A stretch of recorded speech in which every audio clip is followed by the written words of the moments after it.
Hello, everyone, and welcome to the Rundown, where we talk about 2A news and conservative views. I will be your host today, Craig DeLuz, coming at you from the West Coast, the left coast, behind the Iron Curtain, otherwise known as the Sierras. But as we all know, I do not do this program by myself. That's right. My name is Mike Piroworski, coming to you live from the East Coast. That makes me the host with the most from the coast with the most here on the Rundown. 2A views, conservative news, holiday season. Craig, it's a Tuesday though, isn't it? It is a Tuesday, which means it would be Taco Tuesday. It's raining tacos from out of the sky. Tacos, no need to ask why. Just open your mouth and close your eyes. It's raining tacos. It's raining tacos out in the street. Tacos, all you can eat. Lettuce and shells, cheese and meat. It's raining tacos. Yum, yum, yum, yum, yummity yum. It's like a treat. That's right, folks. It is Taco Tuesday. Mike, tell me what you got. What you got on the slate today for Taco Tuesday? It's the holiday season still, Craig. So I had to call the taco truck. I like this taco truck so much that I got their phone number. And I have to call them and see if they're working and where they are during the day, and then go track them down to get my favorite tacos in town. So Nice. Well, today we actually have some leftover pulled pork. So today we're doing pulled pork. We're going to be doing for dinner pulled pork tacos with my son-in-law is going to be making his own flour tortillas. So it's going to be all fresh, all homemade tacos today. very nice, very nice. I don't think we talked about it during the Christmas show yesterday. Did you make any food? Did you do any food from scratch yesterday, or when you did Christmas? As a matter of fact, we did. We did tri-tip. So we did tri-tip and then smoked chicken wings and mac and cheese from scratch. Very nice, very nice. I made a couple of dishes, but a lot of them were just put together. The one thing I didn't make on its own was the gnocchi and vodka sauce. Made them both from scratch. So. Ooh, very nice, very nice.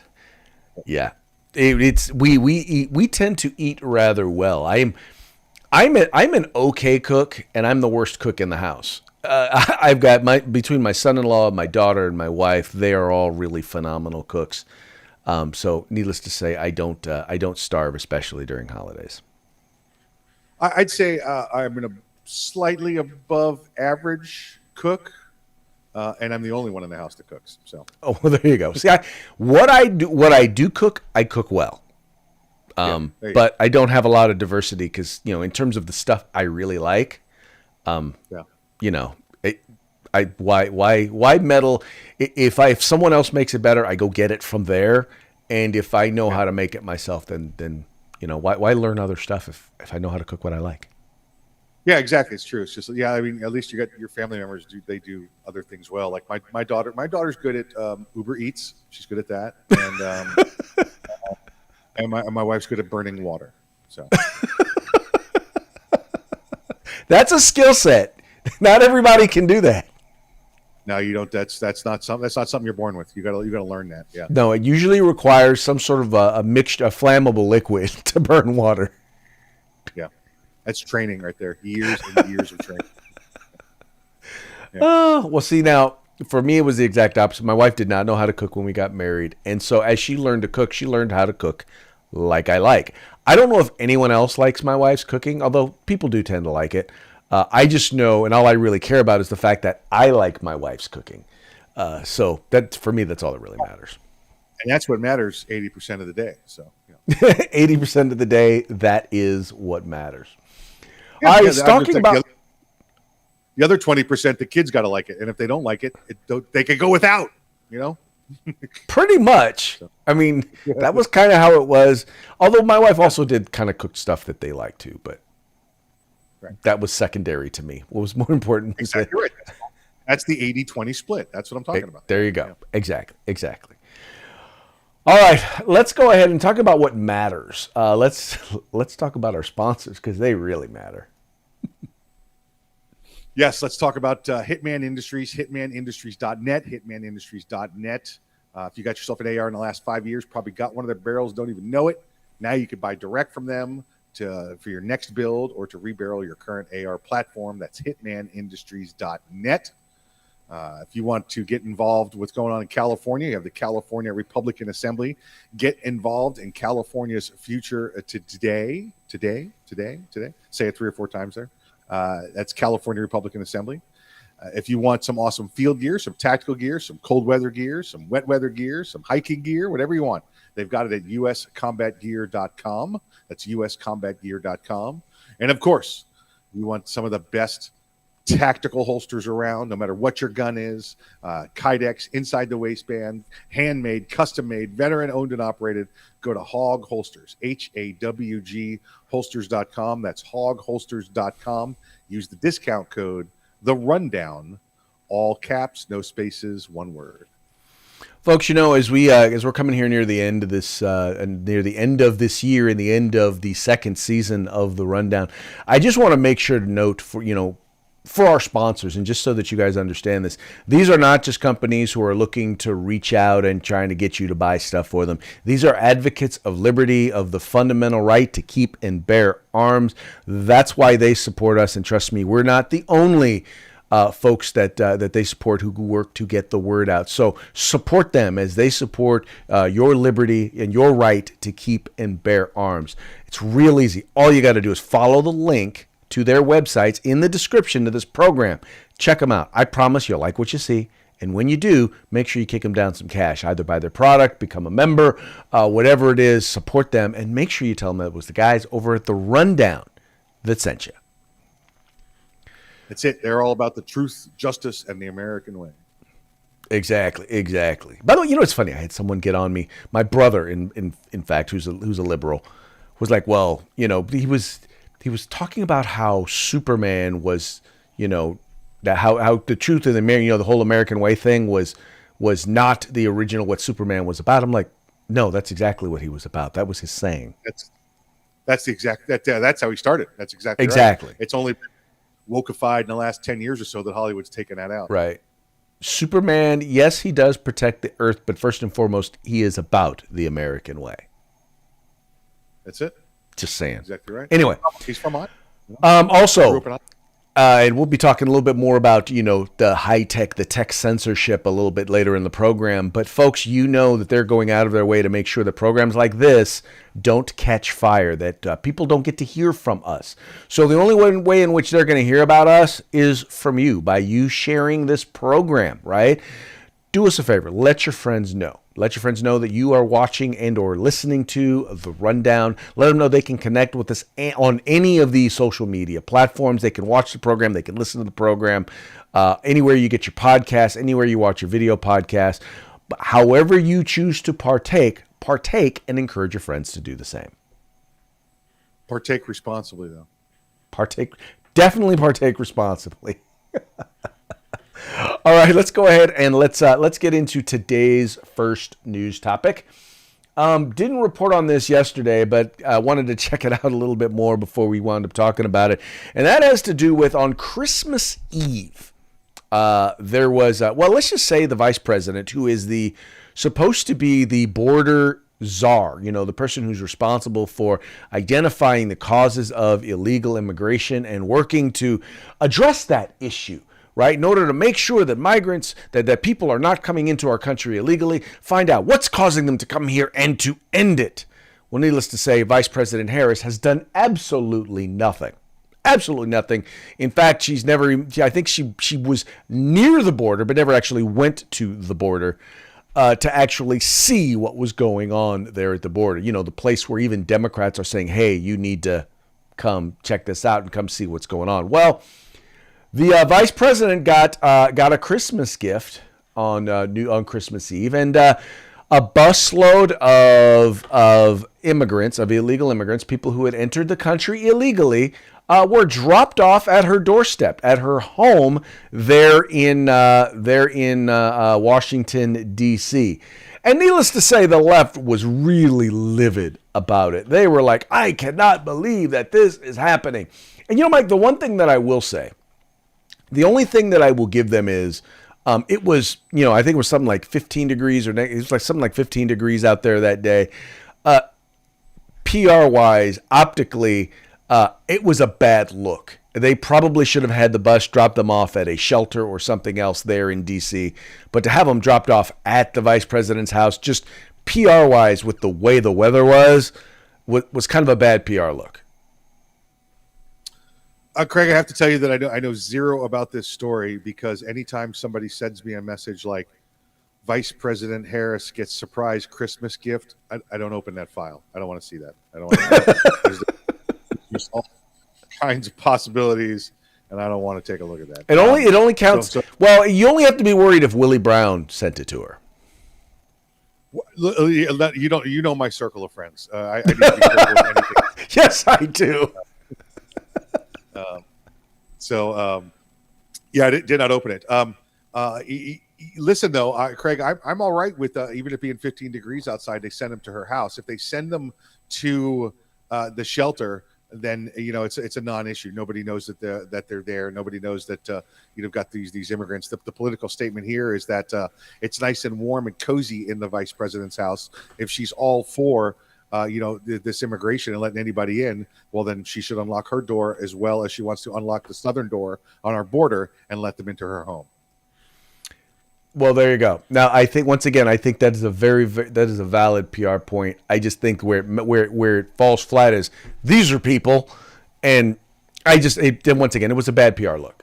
I just think that it's one of those things where it probably was that cold or colder in Texas this past week. So wherever they would have wound up, they would have wound up in a place where there was very, very cold weather. And if you look in a number of places in Texas, there are people.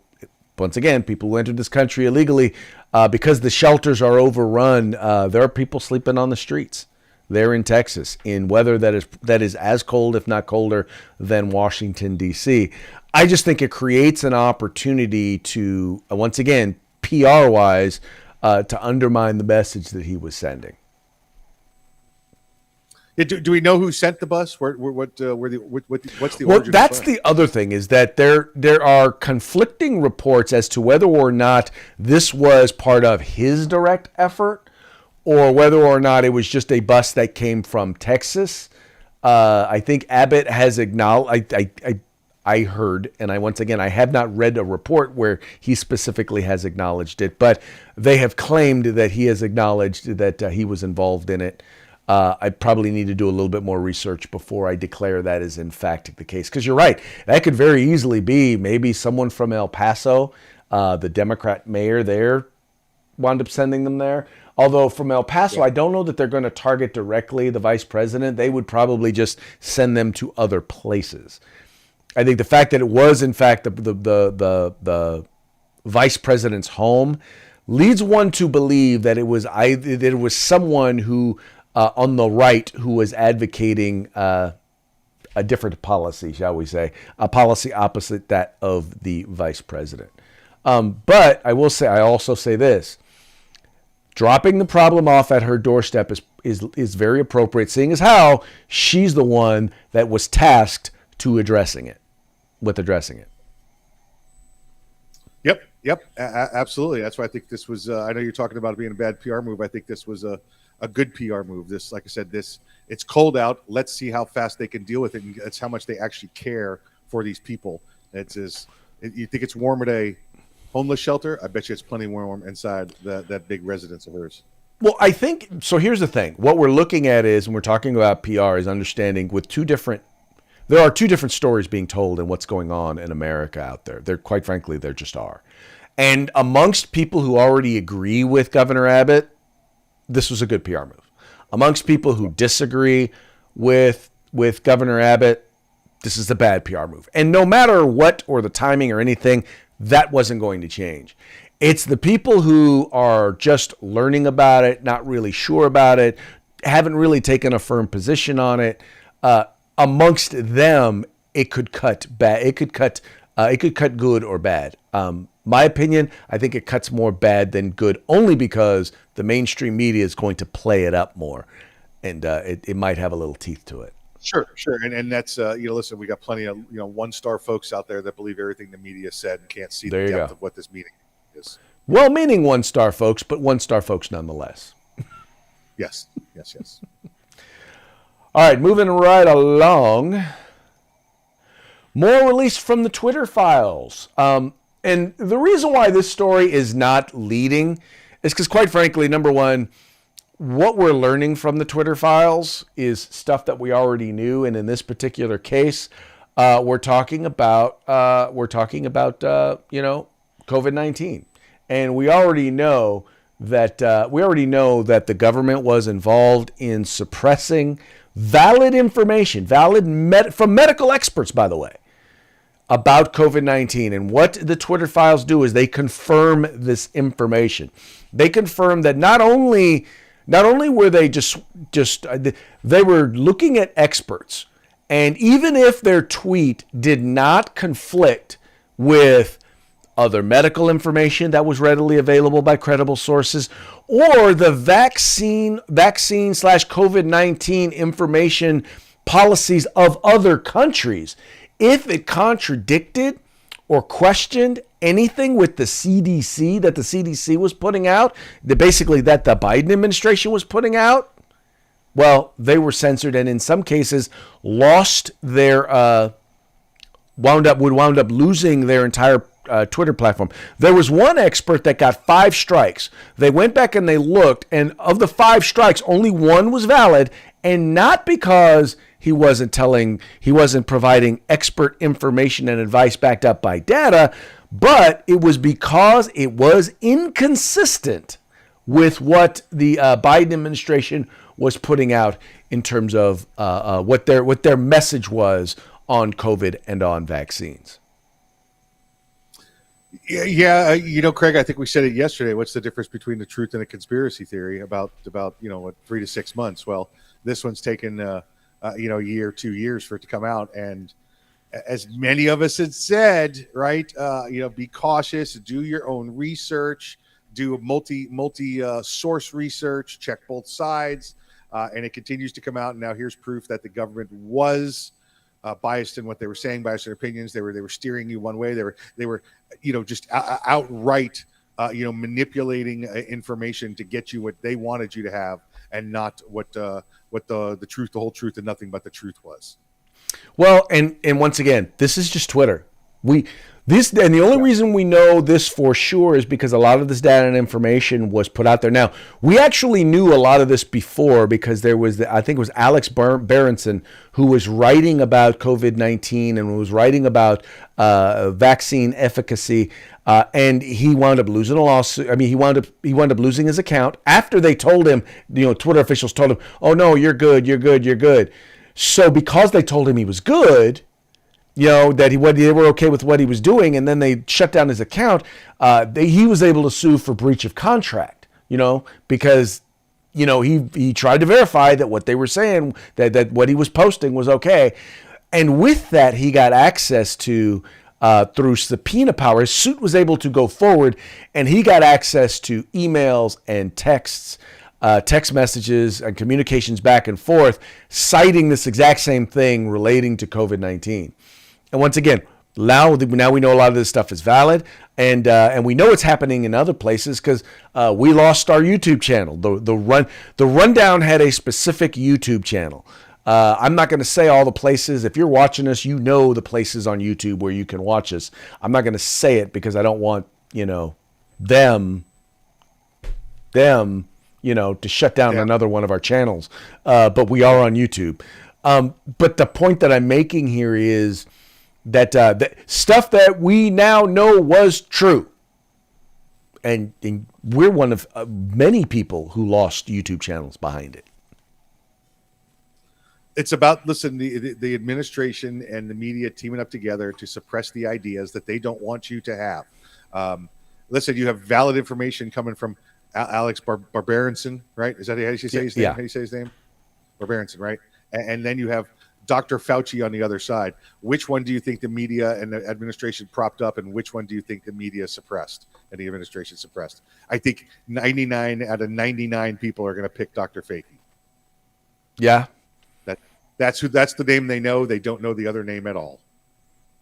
Yes, sir. Yes, sir. And it's, what really frustrates me and what really bothers me about it is that, that's not science. Science is you're supposed to be able to challenge in the narrative, and you compare data and information, and that's how you arrive at the truth.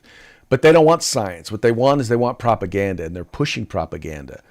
And like I said, it's not for naught. There's a reason why. One, because, they were trying to push for the pharmaceutical companies because, once again, this is my theory, but I think it's bearing out, is that was the only way that they could, especially when it came to things like other therapeutics in terms of off-label prescribing of therapeutics, ivermectin, hydroxychloroquine, and others. The reason why they did not want them to be effective or did not want people to know if they were effective was largely because they wanted to fast track the vaccine, and they were not going to be able to do that if they have an alternative. Now, instead, what they could have done was just changed the law if they wanted to have the vaccines go through expediently. What they could have done is, rather than lying about the efficacy of the vaccines, just to be honest and say, hey, for some people, especially high-risk people, it's probably better to get it than not get it. But consult your physician. Instead, they're like, oh no, you take it and you'll never get sick again. And then you'll be able to go out in public and do whatever the heck you want. And they just lied, is what we now know. Yeah. Well, listen, the government would have you believe that trust the science is the same thing as take my word for it. When it's complete opposite, Well, you know what? I think that right there, that quote, it sums up all of the COVID disinformation from the government. That line right there. They want you to believe that trust the science, or that they want you to believe that take my word for it is the same as trust the science. Yep. Ugh. Yep. When trust the science would imply that you should go out and look for scientific reasons, whether you believe this or not. Continue to do more research. Trust the science does not mean squad halt. We're stopping right here. It does not. No. It means continue to search for answers and solutions. Exactly. And make decisions based on the best evidence you have available. Yeah. All right. Yep. Talking about trusting the science. Those of us who have studied gun rights, the ability, the allowance of individuals to be able to defend themselves, to enact their fundamental human right to defend themselves, those of us who study this stuff know that when people are allowed to be able to defend themselves unfettered by government intrusion, that people tend to generally be safer. We know that 98% of all mass shootings occur in gun-free zones. We know that in areas where people are allowed to defend themselves and allowed to keep and bear arms, we know that they generally tend to have lower crime. This is in general, but this is all information that we have. We know that more than 2.5 million times firearms have been used in self-defense. We already know this. Now, Brazil, in case of you didn't know, was the murder capital of the world, right? More people per capita were being killed and shot in Brazil than anywhere else in the country. Now, this was a place that at the time had the strictest gun control. I mean, almost the strictest gun control in the world. I mean, every legal resident, citizen, visitor was not allowed to own or possess a firearm. Only the criminals were allowed to do so, and as such, the criminals victimized the law-abiding, victimized the citizens, the people who were seeking to live the peaceable residents / citizens. Well, there's a new study out. And this study is reported over there bearing arms by Mr. Tom Knighton, our good friend. And what he notes was that in this study, over the last several years, they have, under the last president, a lot of the restrictions that they have on the right to keep and bear arms there have been lifted. Now, it's nowhere near what we have right here in the United States, but yet and still it's been lifted. And Mike, there has been a 27% decrease from 2017 until now, a 27% decrease in the murder rate there in Brazil. It's amazing, Craig, right? How when you afford people the opportunity to legally defend themselves, that as a whole they become less victims, less part of the victim statistics. We saw the same thing in Chicago. What was it, 6-7 years ago, after Chicago was told that they could not ban FFLs from the city, that people had to be allowed to get concealed permits. Now the murder rate has stayed consistent in Chicago, Craig, but the statistics on who the victims are have gone down. It's no longer the innocent, people going shopping or going, walking down the street. It's now criminal on criminal there when you do an analysis of the statistics. So the number of innocent people killed in Chicago has gone down dramatically, much the same way as you're seeing it in Brazil. And I would predict in Brazil you're going to see much more of the criminal on criminal violence, because like Chicago, Brazil has not yet taken to going after the criminals and treating the criminals as such, as opposed to decriminalizing criminal behavior. Well, there you go, exactly. And now, mind you, that like as is noted in Mr. Knighton's story, the advocates on the other side, or gun control advocates, are going to try and say, well, no matter what you look at, when private gun ownership goes up, then the killings are going to go up. And there is absolutely no data that ties the two. And the other thing, though, that it does is that it ignores whether or not, as Mike just stated, all of that research ignores how criminals are treated when they commit crimes. In other words, like in California, we've seen an increase in violent crime, even though we've seen an increase in gun control. But what they ignore in the entire thing, and what they don't understand, is that they're letting more criminals out. As California has decriminalized crime, we're seeing more criminals out on the streets, which sees all crime go up, including violent crime. Yeah, remember, it was within the past year in Chicago, where they had two gangs, just like I said. Now you have criminals versus criminals. You had two gangs shooting at each other. You had multiple people shot. I think one was even killed, if I recall correctly. And they chose not to file charges because they said it was all cases of self-defense. Well, it was mutual combatants, right? Yeah, mutual combatants led to everybody being on self-defense. Well, guess what? Somebody's got to show up first and take the aggressive action. Somebody's got to lay the first bullet down. And I'm not saying the person who lays the first bullet down is the criminal. Maybe the guy who points the gun, and then the other guy defends himself by shooting at the guy that pointed the gun. So that it could go either way. It's not I called 911 first, I win. But it's definitely a case of there was a crime being committed, yet they chose not to charge anyone with it. Well, in the criminal, the mutual combatant law there in Illinois was specifically written. It was largely about the idea of if two guys get in a fight, right? Yeah. So if two guys get into a fight and they start fighting each other, and it was clear that both of them chose to engage in this battle, in this fight, then you get your butt kicked, you get your butt kicked. I mean, that was kind of the thing. But when someone chooses to draw a firearm, that's a whole different story. You're not in this fight to fight. You're now in this fight to do serious bodily harm or kill someone. And and not only that, there are other people potentially affected with every stray bullet that doesn't hit its intended target.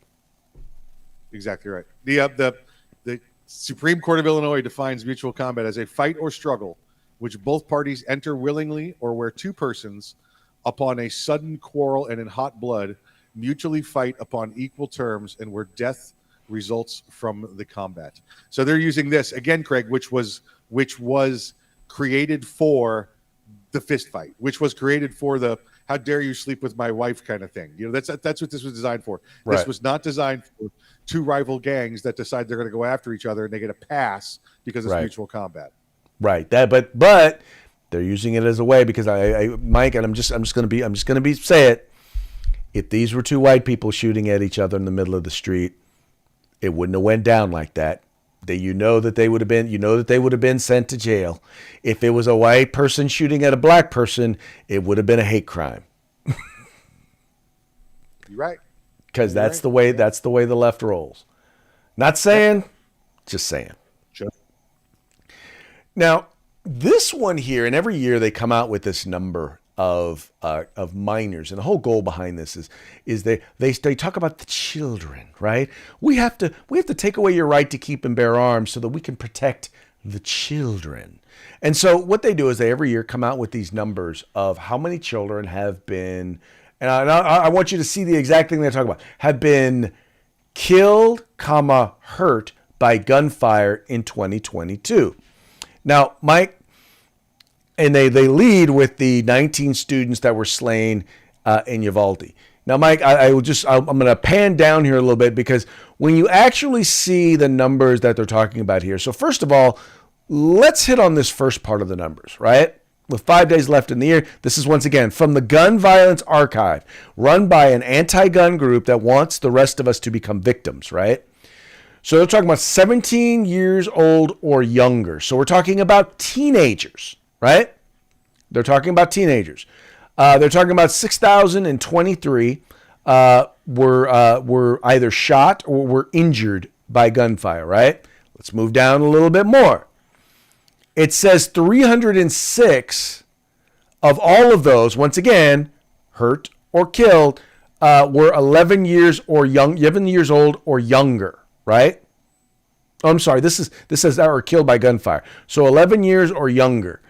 And then we come down here and another 1,323 children ages 12 to 17, teenagers, died in shooting. So first of all, less than 25% of all of those overall numbers were actual deaths, right? About 25% were actual deaths relating to firearms.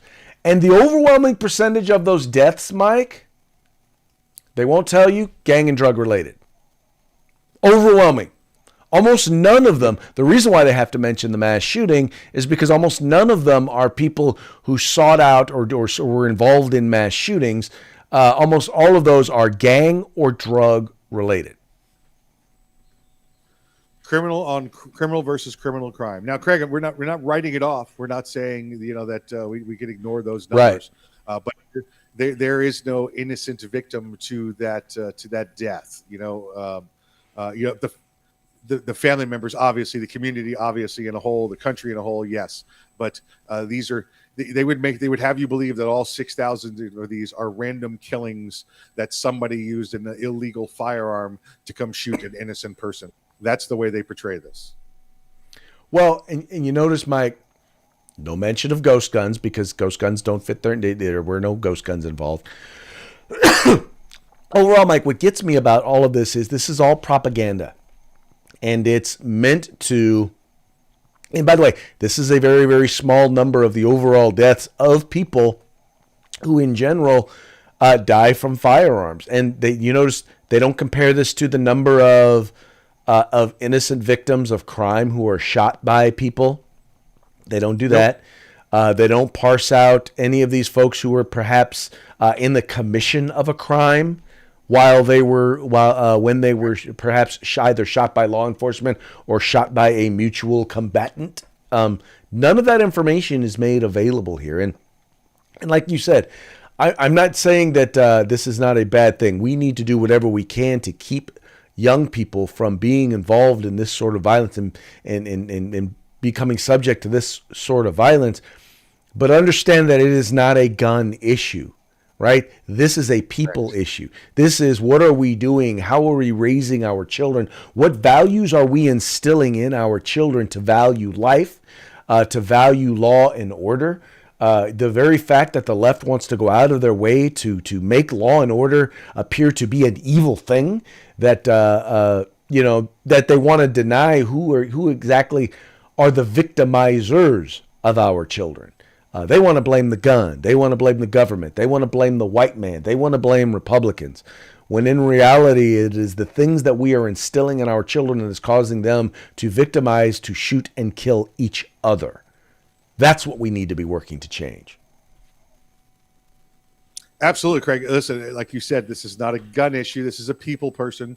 The same way as, deaths on the roadway are not a car issue. They're a people person. Whether it's a fast car you couldn't control, it was a person that couldn't control it. Whether it was you got drunk and plowed into it, somebody, it's not the car's fault. It's the person's fault. And it's that way everywhere you go. It's the same analogy. Spoons don't make people fat, Craig. Right? It's the people that do this. And it's frustrating because firearms is the only thing we do that with, right? If somebody hits somebody over the head with a bat, that guy's a criminal. If somebody stabs somebody with a knife, that guy's a criminal. If somebody shoots somebody with a gun, it's the gun's fault. Nope, not the people. They're never the people. Nope. It's never the people's fault. Nope, it's the gun's fault at that point. All right, moving on to our parting shots, brought to you by Hog Hosters. That's hoghosters.com, helping Americans wear guns. Folks, go get your holster today. Follow the link in the description of this program to hoghosters.com, and make sure you use the discount code, The Rundown, all caps, all one word. Save you some money today on a Hog Hoster. All right.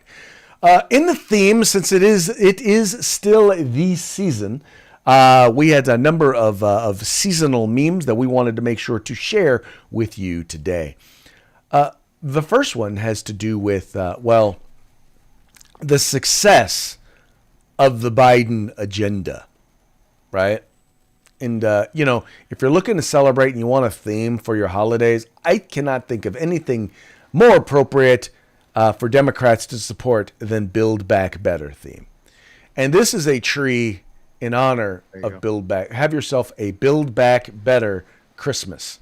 And for those of you who are just listening to the program, it is a small twig held up by a what are those? A clip? Clothespin. A clothespin. There you go. God, it's been so long since I've used one. Held up by a clothespin with a itty bitty teeny ornament on it. And it says, have yourself a Build Back Better Christmas. The best thing about that one, Craig, is that you don't know what a clothespin is, which implies to me that you make somebody else do your laundry. No, I just don't. I just have a dryer is what it is. I don't hang my clothes on a line, so I don't need a clothespin. And hence the electricity problem there and the energy problem in California. There you go. Well, there you go.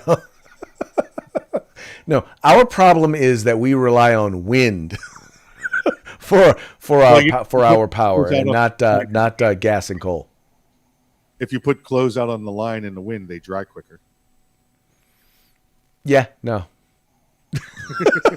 Good try, though. Anyway, moving right along. The next one, a message from our, I don't want to call him our commander-in-chief, from our president and Jill Biden. It's a Christmas card. Well, I'll let you describe this one, Mike. It's a picture of the president and Dr. Biden, and it says, treason's greetings. Craig, the only thing on there missing is like from FJB, or something. From FJB. From Brandon. There you go. That's it. From. All right. And our last one here is not politically related, but is probably the reason why we're still doing kind of the season stuff, because we had to make sure to post this one. It's a picture of Snoop Dogg. He's got his big fur coat, his ugly Christmas sweater on, and a Santa hat with his shades. And he's got a book open like he's reading a Christmas story. And the meme reads, I was waiting for 365 days to post this. And at the bottom, it's reading where he was reading, 'twas the nizzle before Chris Mizzle, all through all the hizzle. That's good stuff. That's good stuff. That is the sole reason why, quite frankly, we were waiting to publish this. We had to make sure to include that. So we had to keep on with our season's greetings type stuff. Snoop D-O-double-G right there. Yeah, I thought we were gonna go with another one, a little more biblical in reference, but we can wait. We could do that one another day. So, oh, you want to throw that one in? Oh, I mean, you said you liked it so much. Let's go ahead and see it. I do like it very, very much, and I will just say this, Mike, to those of you who watch it, I don't know any other way to put it. It is beyond hilarious. I will just throw that out there. Don't think less of us because we shared this with you. Oh, it's funny in a respectful way. Once you see it, you're gonna be like, okay, all right, I get that. All right, okay, that's all right. All right, here we go. I can see this. Yeah. I've been teaching the disciples all week. It's nice to actually take a break and have a little fun. Mm-hmm. Cannonball!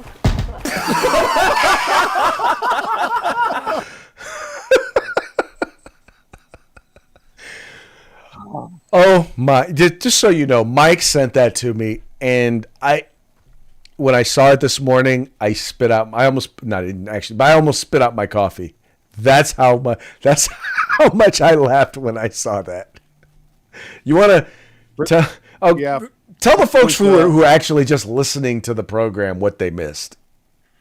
So there's Jesus, right? Not I know a lot of you in California, not Jesus. It's Jesus. He walks up to the pool and he's wearing Jesus gown, and he's got his little sash on and wearing his sandals, and it looks like he's got a Roman centurion friend floating in the pool in like a pool floaty, but that's a different story, I guess.